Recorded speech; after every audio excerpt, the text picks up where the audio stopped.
Beautiful up here.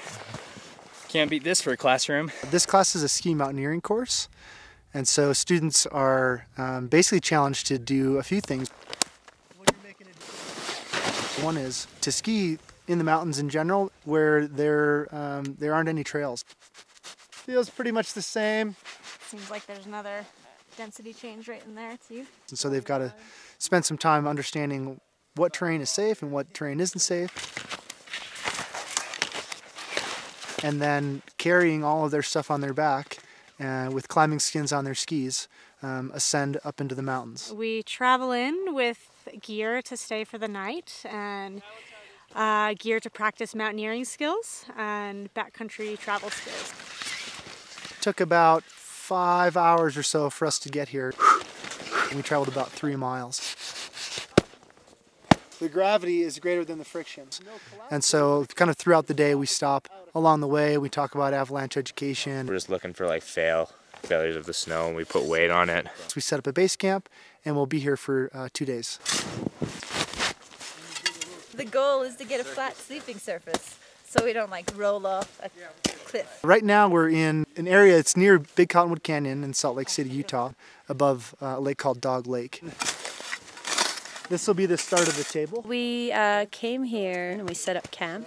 Basically learned how to build a snow kitchen. Right now we've gathered some manpower to construct a kitchen and meeting place for tonight and tomorrow morning. It'll keep us sheltered from any weather moving in, and it's also a comfortable area to gather. It's the bench. It's like a malt shop in the backcountry. This year I think we just really lucked out. We've got a really amazing view, and it looks like we're probably going to get some snow tonight and wake up to fresh powder skiing in the morning. And now we're going to summit the peak you see behind me. Right now we've got bluebird skies, no winds, and it seems like folks are having fun. We're just kind of moving up through the trees because it's a little safer in terms of avalanche considerations. And we've come to kind of an open spot, and so what we've decided to do is kind of stay in this little island of safety over here while everybody goes one at a time up this more exposed slope. Yesterday we had a little bit of snow, and we had managed to dig in and set up our camp and make a kitchen and all that kind of stuff, and now we woke up to blue skies and powder. So we like to see. I'm from Norway, the cradle of skiing. The snow here is probably actually lighter and better than Norway, although actually I shouldn't admit that in front of a camera. There's a lot of danger out here sometimes that people aren't aware of. Kick the feet, almost textbook. Oh, nice recovery. Going off the cornice backwards and upside down, and I had to go across and then drag in and swing my feet below so I wouldn't get hit by the ice axe. Every year there's more and more backcountry skiers and people getting out in the mountains, and it's good to have a little education before you get out there and get after it. I'm in balance. We're learning a lot about safe route finding in the backcountry. We're learning a lot about the snowpack, weather considerations. The A-plot. I've done a lot of backcountry skiing, but it's always good to get out and take a refresher and just make sure your skills are up to speed. You can't have enough practice digging snow pits, analyzing the terrain. The more you learn, the safer you are in the backcountry. A lot of the students, when they first come to the University of Utah, they don't realize that there's these options that they can take to earn credit. Oh yeah, it's all about that. Beats accounting, so. The leap forward.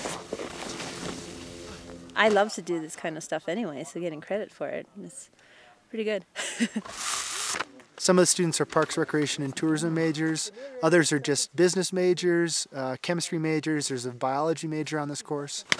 And that's just being familiar with an area. We ski down here, maybe take us 20 minutes to ski to the cars and then another 15-20 minute drive to the campus. So you can't beat that. So much of my experience of the U has been shaped by just the outdoors, where the U is located.